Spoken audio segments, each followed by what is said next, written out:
The news Rajasthan Royals has been sold again, और may be deal पिछली वाली through हुई नहीं थी। आपने लास्ट मंथ सुना था Rajasthan Royals had been sold for $1.63 billion.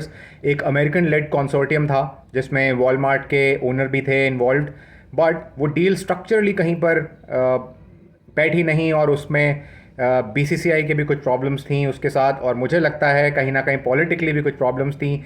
मुझे खुद को ये बात लग रही थी कि अगर अमेरिकन एंटरप्राइजेज आईपीएल की टीम्स को ओन करने लगती हैं, और आईपीएल क्रिकेट जो हमारी एक as a property that's there as a financial, जितना बड़ा अब एक आईपीएल लीग हो चुकी है, financially it's one of India's biggest businesses.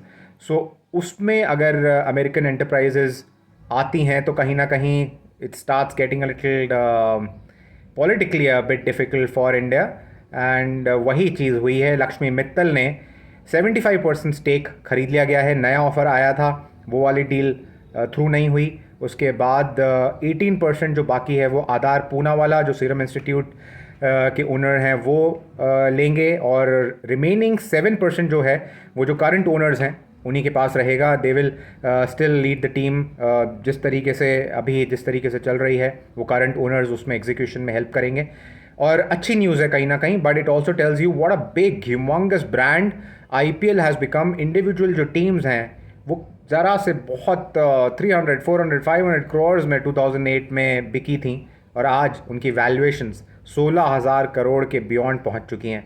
So you know super day for Indian cricket, and of course I hope this continues way into the future.